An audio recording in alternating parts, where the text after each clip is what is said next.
So you're a Muslim and you're dealing with a breakup. Now, whether it was a halal divorce, maybe it was zina that you stopped doing for the sake of Allah, it's not up to me to judge.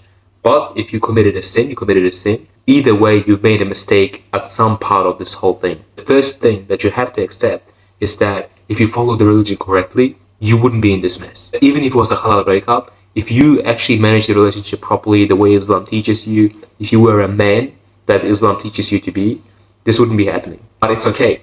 Whatever you're going through, you're going to use that as fuel to better your iman, to better yourself mentally, physically, and spiritually. So what's your problem now? The thing is, your life is very, very chaotic. That's what it is. There's no stability. The future that you've been envisioning for however long you've been in a relationship for is now gone. Now you have to reconstruct a whole new reality for the future. But it's not so easy. Why? Because there are some holes in your map now, in your mental map. There are some things that happen within this relationship that you just can't get over because they're holding you back. These are the things where you made a mistake, where you thought something but reality didn't reflect what you were thinking because you didn't expect this, did you? And why are these thoughts not going to leave you alone? Well, it's because you haven't learned from them. Your brain is basically a machine that forces you to learn from your mistakes. That's what the memory is responsible for. So you have to go back to each memory that you have. Think about that memory that you just can't forget. The memory that's haunting you, the memories that you think about when you wake up. You have to dig really deep into them. Write down, make a journal. This is super, super important. You have to start journaling. You have to write down everything that's happening in your life. How did you not see this coming? What were the signs? Think about that memory when you were first maybe hanging out with them. I don't know what you did with them. But whatever you were doing, think about those memories and figure out how the end result can be linked to that exact situation. You got to figure out where you went wrong. And I can guarantee you there was somewhere where you went wrong. And then you have to figure out where they went wrong. What they did wrong to end this relationship. That's what's going to, number one, make you not feel so stupid because you figure out what mistakes you made.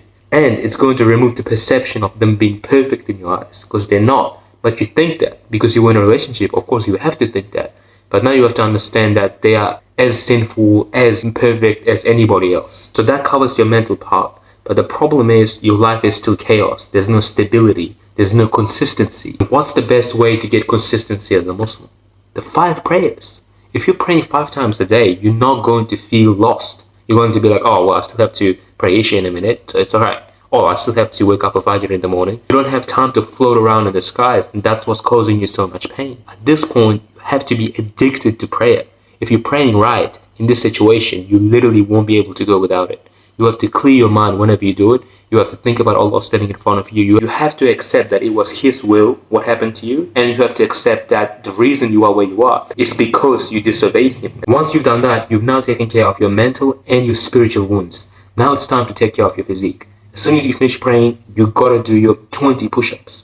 After every prayer, I don't care. After every single prayer, you have to do your 20 push-ups. People who follow me do this anyway, whether they're going through a breakup or whatever. It's something that we do because it's such a cool tool to improve yourself. But in your situation, you just have no choice. Because you have to improve yourself. You need to literally outgrow your old self. That's the only way you're ever going to heal. Mentally, spiritually, and physically. At the end of the day, you have to change yourself to a person that lives true to Allah, a person who would never run into the same mistakes. From now on, only halal things, only halal marriages, only halal relationships. You must improve yourself so much within the next few months that you will literally be unrecognizable. And you won't even recognize yourself as a person who went through that breakup. If you want to do that, subscribe to me. This is the first step. I'm going to be teaching you how to improve yourself every single day. Every video I post is going to be designed to help you improve yourself. And if you follow all my advice, you keep praying, you keep doing your push-ups, you keep learning, you keep reading, you keep journaling, you learn to identify good women from bad women. I promise you, within the next 4 to 5 months, you're going to be completely over it and you're going to be thanking me in the comment section. I'm waiting for you on the other side.